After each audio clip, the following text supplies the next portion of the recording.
Okay. All right, welcome everybody to Inside the Artist Studio. My name is Jetty Azuma, and I have the privilege and honor of interviewing my brother, D-Lo, the mastermind behind the latest album, Swan. And how you doing today, my bro? I'm doing well, Jetty. I'm feeling good. It's a nice, crisp fall morning here in New York. Yes, sir. And, yeah, man, feeling good. Yeah, well, like I said, man, it's an honor to be able to interview you and to dive in a little bit deeper behind this amazing album that you just released and you just put out a few weeks ago. How does it feel to finally put out this album that you've put so much of your heart and soul into for so long? It feels really good, man. It's a lot of satisfaction and also mixed with some kind of self-consciousness and a little bit of worry about what people think, but yeah, it's mostly just feels good, man, to just put it out there. Yeah, I mean that's the journey of an artist, right? Is wondering how your work will be appreciated. It doesn't you don't have art unless you have someone to witness and appreciate it, right? So how have you navigated that process of finally just saying, let's put it out there and see what happens? You know, I think you get to a point where you appreciate what you've created and you feel like it's as close as to perfect as you can get for your standard of perfect. Mm-hmm. And then it's just time. It just feels like it's time to share it. Well, let's dissect the album itself a little bit more. I've listened to it all the way through it at least 10 times by now. It's one of those albums that you could just press play and let it rock while you're going about your day, because it's just got that, at least for me, man, that blend of old school hip hop with a jazzy touch and like also this modern new sound that you don't hear out there all the time. So you could just press play, but I know as well as you do that there's so much that could be missed, because this is a statement album. This is a statement album. You're making a statement with the samples that you use, with the compositions you created. There's a unique message woven into the fabric of every beat, of every song. So what was the message you wanted to convey with this album as an overall perspective?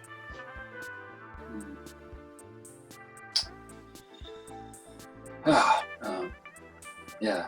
Cool. Let's do this. I wasn't planning on doing this with you, but I think this would be a cool way to learn more about you and about the album. Let's go through each of the songs, and you don't have to give us a full rundown of each one, but just give us an overview of what this song was about and what the message was behind it. Because like I said, there is so much to dissect within the samples. I know I'm your bro, but I think you did a masterful job just sifting through samples and pulling out lines that construct a message that's really compelling. So let's go through this one by one. I'll tell you what the track we want to talk about is, and you just give us a couple sentences about what it is, what it's about, and what you hope people will hear when they listen to it. You down for that? Yeah, sure. We could do that. All right, cool. So let's go with Reclaim Your Mind. Let's start from the top. You want to reclaim your mind and get it out of the hands of the cultural engineers who want to turn you into a half-baked moron consuming all this trash that's being manufactured out of the bones of a dying world. Where is that at?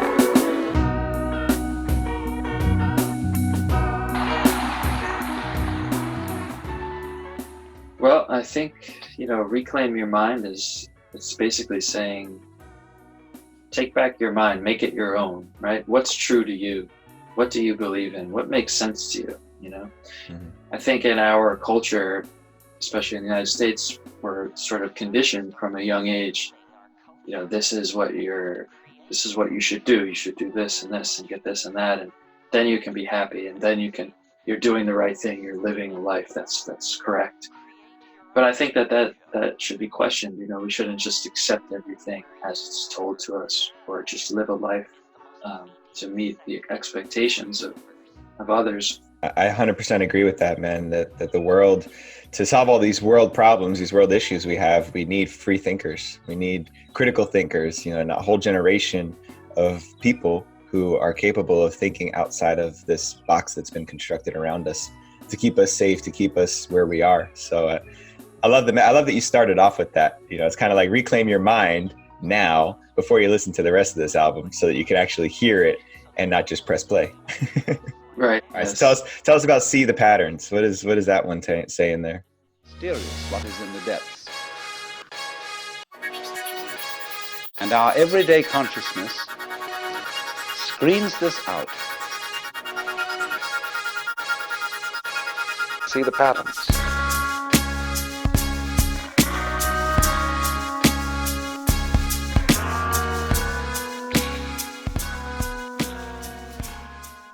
We only, as human beings with our brains, we only use, I don't know what the statistic is exactly, we only use 10% of our brains to perceive. And, you know, we know that there's other states of consciousness that can be induced a number of ways. And then, you know, perception changes, right? And we can sort of tap into other ways of perceiving reality, other ways of perceiving our everyday life.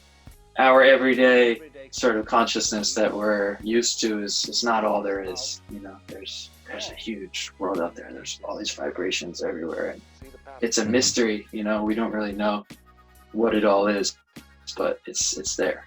All right, so you get a little cosmic on us with number 3, The Great Infinity. Great Infinity. Tell us about that, man. The secrets of the universe. What's that about?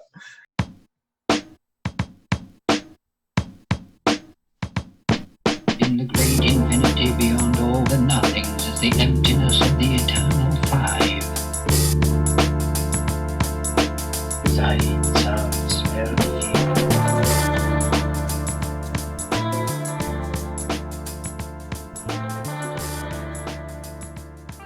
Those samples are from an old kung fu movie, and I just sort of, I was hearing that kind of sample over that beat when I made it. And yeah, you know, I think for me that track is like about meditation, and it's about going inside and expanding your awareness to the infinity that we live in. And you know, I believe that our minds, I believe that our being is the whole universe. You know, and we are that. Nice, man. Let me ask you, this is the chicken and the egg question. I was wondering, what comes first, the beat or the sample? Is there a specific process that always happens, or does it go both ways? The instrumentals were there before the samples. Uh-huh. And I think like it's almost always like that for me. You know, I'll have a beat, and then I'll sort of hear a certain style or a certain maybe like general topic that I'm like, and then I'll just start looking for something to match it. Very cool. Very cool. That's one of my favorite things about the creative process is it can happen so many different ways. I mean, when I've written songs, sometimes you'll send me an instrumental, and all of a sudden a song will pop out. And then there's been other times where I have a whole song written, and then we actually did that with one of our songs with Incredible Man. There was a whole song written, and then we fit it to a beat that you had, and it was like, oh, there we go. It's like creating a marriage between two things. So it's so cool that it can happen so many different ways. There's not one formula for creating art.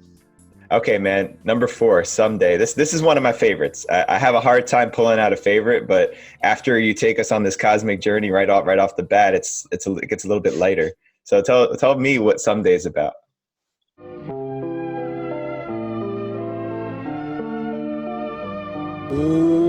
Is she your girl? Just go with her. Long time? Just a girl I know.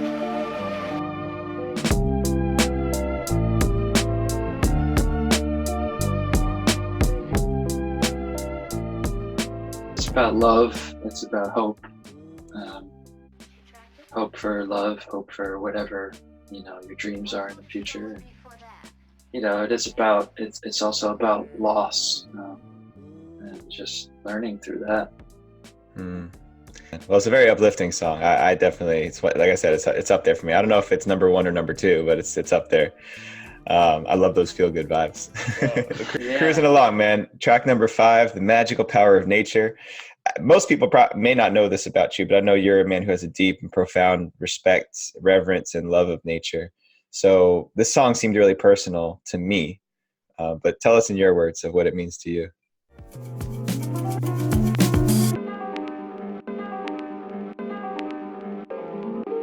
All that the senses can but imperfectly comprehend.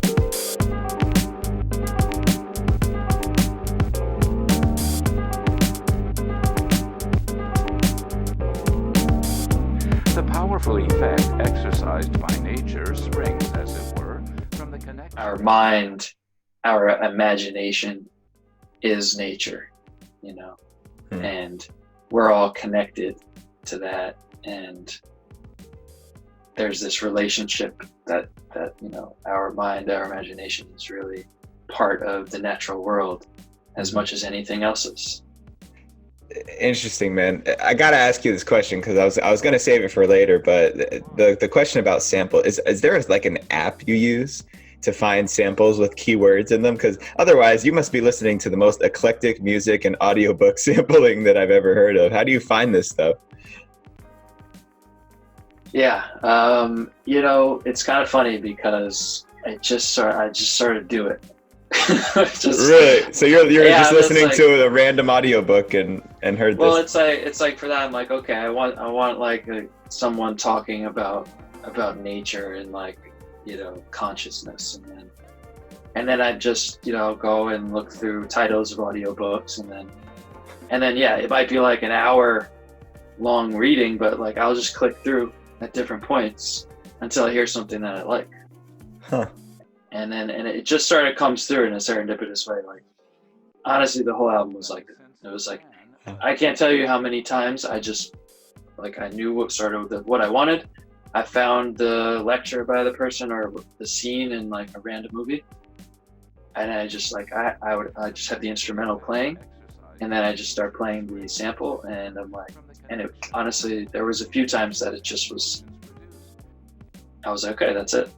Wow. It was kind of, you know, serendipitous indeed, man. Yeah. Wow, that's pretty cool. So there's a little bit of magic and destiny in the process of creating this too, huh? It was, yeah. You know, and that being said, there was also some of the tracks was more tedious, was more looking through a bunch of things, which did take time to find this. But I would say at least a few of them, it just literally, I was like, I just played it, and it was like, that's it. Yeah. Well, I guess that's just the perfect metaphor for life. Is sometimes life is tedious, and sometimes things just serendipitously fall into place, and that's just how life works, isn't it? Yeah, I would agree, man. Yeah, and you saw what I did. You saw what I did there. That's our segue into track 6. Wow. I know. I just gotta polish my nails off of that one. So, how life works, man. Tell us about this track.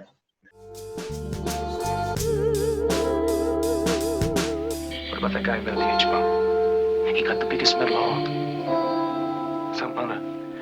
Like you went around saying, what a great guy. He invented cancer.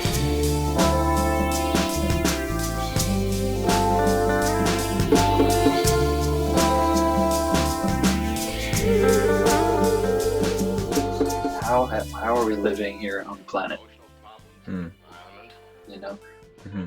if you listen to the samples, you know, people who are inventing the atomic bomb, which, you know, had the power to kill just thousands of people in a second, a person like that is being given the highest award that is given in the country, you know, the Nobel Peace Prize. It's kind of ironic. It's from an old movie in like the 50s.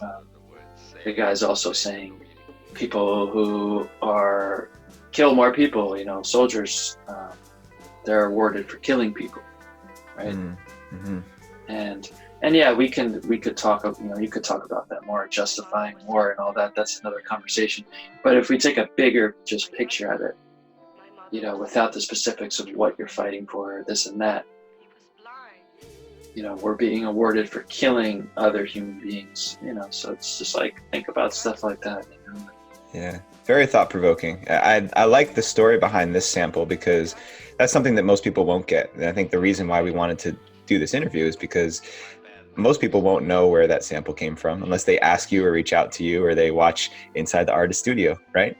So to learn more about where that sample came from and what was the context of that sample, because it fits into the song.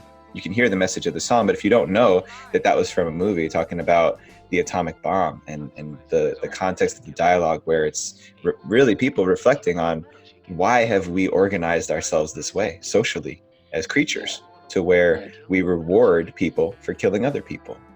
And it's a bizarre dynamic, and regardless of where you fall on that in that conversation, it's just an important one to be having, because if we're not looking at the choices that we make, how we organize ourselves, who we are, then what are we doing? You know, we're just kind of pressing play and going through life. Right. Also, in the middle of the track, you know, you hear a woman speaking, and you know, I think that dialogue is really up for interpretation, but I saw it a certain way, where it's speaking to the relationship of men and women on the planet. You know, when she says, "My mother was sick," for me, you know, the mother is the earth. You know, so my mother was sick, you know, and then we're at a time where Mother Earth is sick right now. I mean, I would probably say that. And what are we doing to try to help heal her? You know, I mean, I think she has the power to heal herself. But yeah, and then the guy interviewing her in the audio says, "What about your brother?"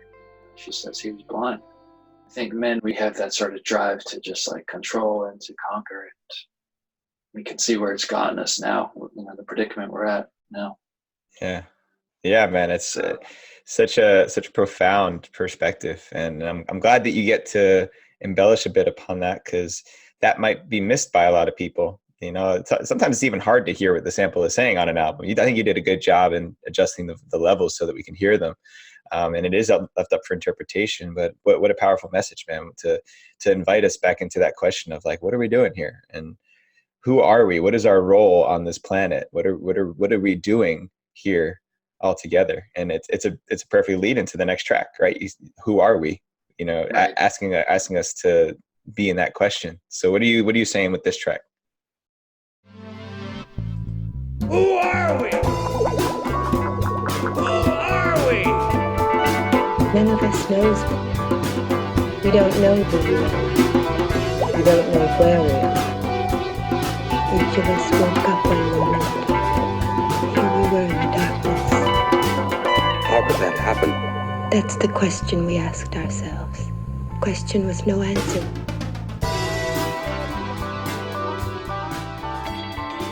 You know, that one was actually one I was having fun with, and I actually did that sample over that instrumental, or the bass of that instrumental, years ago. And yeah, I think that's sort of like the darkest place that the album gets, is that one maybe. And just taking a layer, yeah, who are we? You know, where are we? Good question, but nobody knows the answer. So yeah, so, you know, profound, man. You're like a producer philosopher all wrapped into one. Yeah, you know, it's funny how it came together like that. But awesome. I love it. I love hearing this, man. This is such a treat for me. I'm having fun here. I hope everybody else who's listening is enjoying dissecting this as much as I do, because that's where my interest lies, is what were you really trying to say? Yeah, I get it. All things are open for interpretation, but I think it's worthy of some inspection and understanding.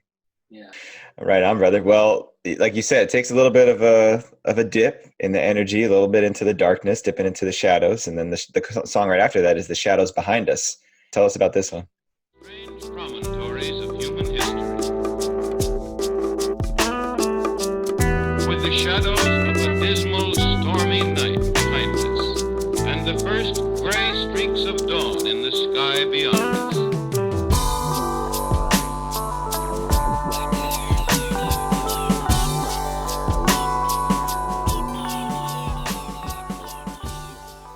We have a lot of darkness in the history and the past of our humanity, or it could be your own personal story too, right? We've all been through shitty things. Maybe we've done things that we're not proud of, but it's behind us, right? Mm-hmm. We still have the moment, and we still have whatever's to come. Humanity, us as a whole planet, right? We have a pretty shitty history, but there's also things that are changing for the better. Awesome, man. Yeah, I love this one too. Because I've had to learn myself to appreciate the darkness, to appreciate the shadow, because it's cold in the shadow, man. It's nicer when you're standing out there in the sunlight, like thinking about sunrise out in the forest. Try to catch those first rays of sun to warm you up. But there's also a lot of value to examining the shadow and learning how to stand in it. So I'm glad that you weren't afraid to go there, because there's a lot of people who could just create an entirely uplifting album, but you really took a risk and went wherever you needed to go to give people an invitation into the full experience of life. That was what I interpreted from the album as a whole. Cool, man. So then the next message, the world keeps turning. What is in the title itself? You don't even have to listen to it to kind of get that message. But what are you saying with this one?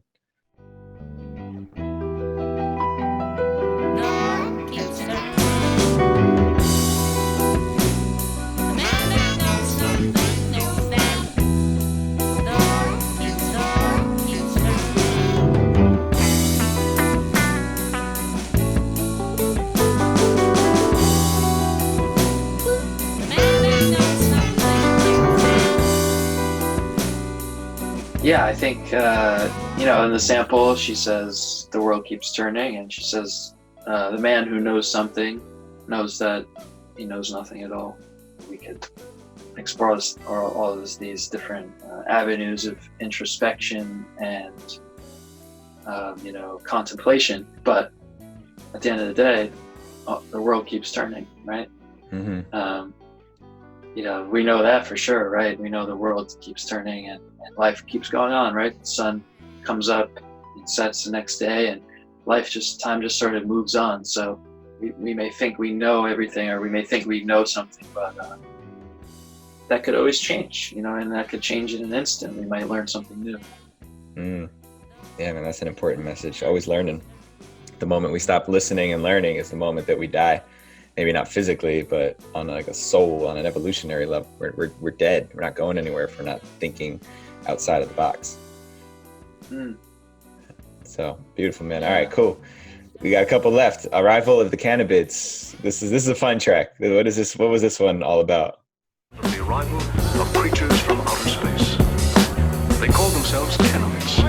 Mr. Chambers, it is the meal time. Kindly state your preference, please. Please conserve water. All governments are being apprised of the events as they happen and have the situation well in hand. What do they look like? Yeah, what do they look like? Are there other beings in the universe, in the cosmos, right? And can we imagine if there were, and if they were, thousands or millions of years ahead of our timeline? What would that be like? And what would they think of us? Yeah. Something to think about. Yeah, something fun to think about, man, definitely. Especially while you're listening to an awesome concept hip-hop instrumental album. All right, man, and no more perfect way to complete a journey than with gratitude, right? That's what it's all about. So tell us about that. Tell us about this one.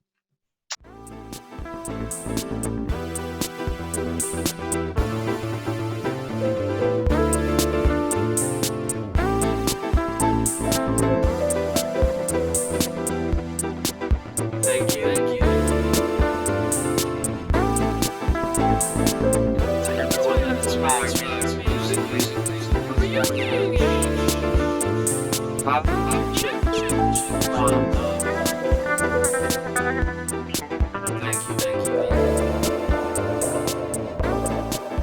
Yeah, gratitude, man. For me, that's just how I wanted to end the album. I'm really grateful for the people that helped me, learn music at a young age. And then those sort of basic things that I learned at a young age stuck with me through the years and allowed me to get to the point to create this album and to release it. So I just wanted to thank those people, thank people for listening to it, and just thanking everything, and thanking the universe for just having this human experience, because it's really wonderful.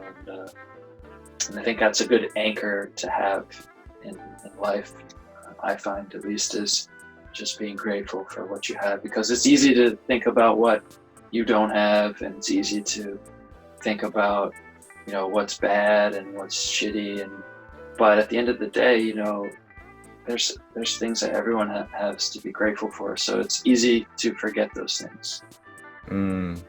So yeah, man, in the spirit of gratitude, who are your biggest inspirations in making this album and making music like this? Who are some of those people you said taught you or encouraged you at a young age? Let's throw their names out there. This is your opportunity to give them a shout out. Tell us about these folks who inspired the man behind this album.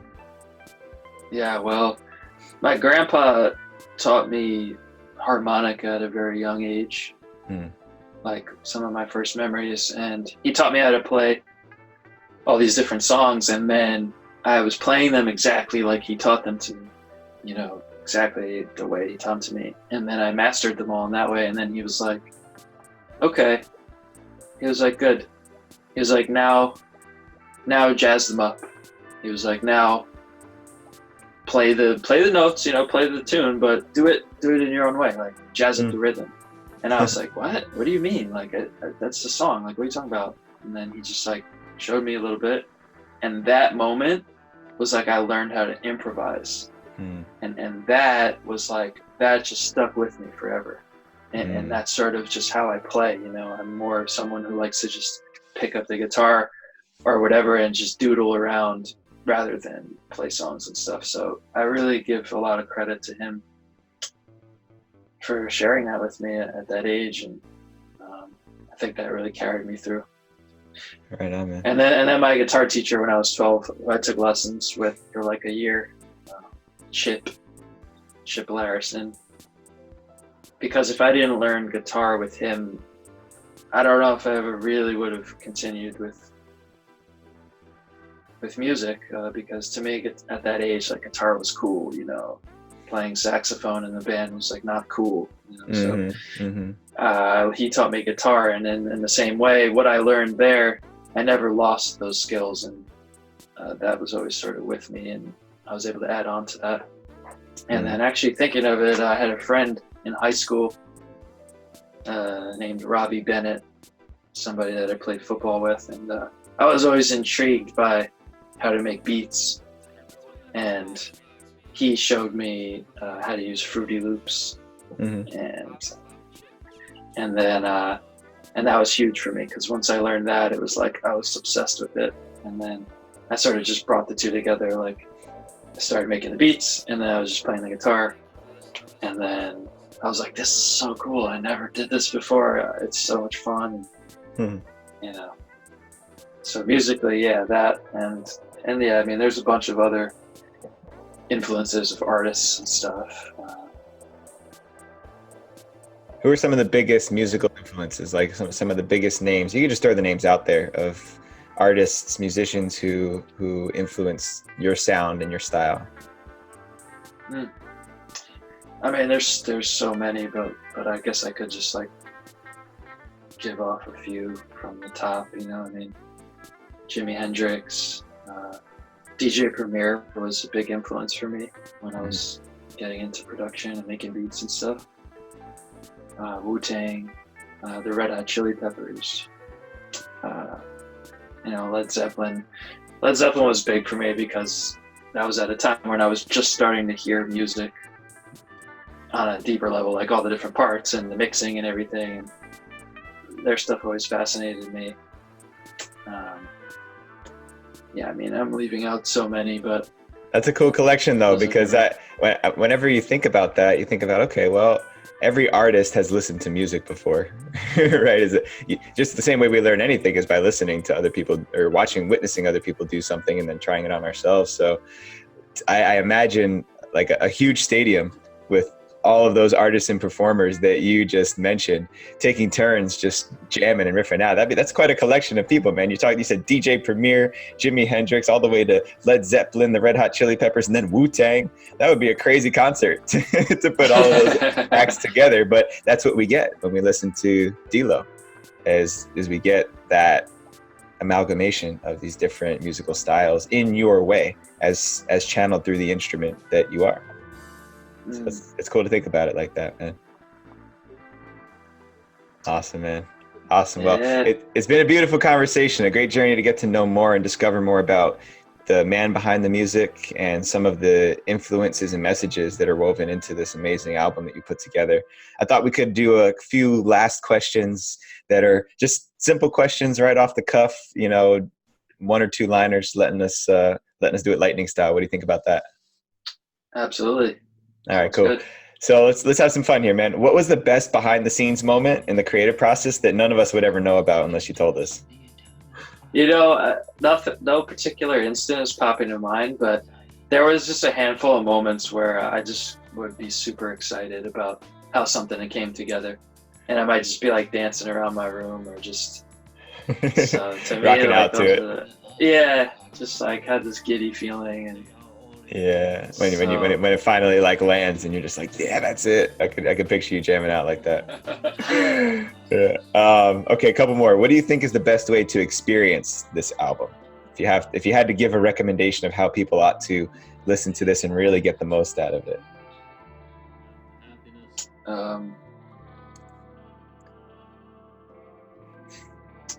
I would say the best way is whatever way you want to. I'll take an opportunity to answer that one because I think that this album, from anyone who appreciates hip hop and just music composition, there's at least one listen where you just roll out a blanket in the park on a warm day, with the sun hitting you, throw some headphones on, really good headphones if you have them, and just listen to it from the first track to the last track. No shuffle, just right through, and just experiencing it in that way, and just letting it wash over you. Not trying to figure it all out, but really just listening and paying attention. That would be my recommendation, because I think that's just a beautiful way to experience what you created. When can we expect the next piece of gold from D-Lo? Yeah, if I can get it done by the end of 2020, then that's kind of like what I'm thinking now. Mm-hmm. But it may be 2021, but I'm thinking probably 2020. Nice, man. Well, I know myself and all of your other raving fans will be salivating at the mouth, but you've given us a beautiful album to hold us over in the meantime until you can put out your next piece of artwork. And I just want to acknowledge you and commend you for what you put together. I personally have a great appreciation for what you've created, and I've known you for many years. And there's just so much of your story that's wrapped up here. Even having a conversation for almost an hour here about your creative process and what you put into it still only scratches the surface of who you are as an individual and your unique sense of the world, your wisdom, your brilliance. And you did a really good job of capturing that on this album, man. And I can't wait to see what you come up with next. Yeah, thank you so much, man, for this opportunity. And yeah, I hope I did all right speaking about things, and yeah, it was really nice to talk about it. Yeah. And yeah. Beautiful, man. Well, all you guys, if you've only given the album a couple of listens, make sure you go give it another 15 or 20. Throw some love at D-Lo and send that album around, because if you appreciate it the same way I do, you know that he's doing something that's a little bit different here in the landscape of music, of modern music. So appreciate you, brother. Enjoy this next chapter of your life and this next musical creation. Like I said, I'll be sitting back patiently, twiddling my thumbs and listening to Swan over and over and over and over again. But yeah, man, lots of blessings to you in the creative process and on the journey of life, man. Thanks a lot, Jetty. I appreciate that, man.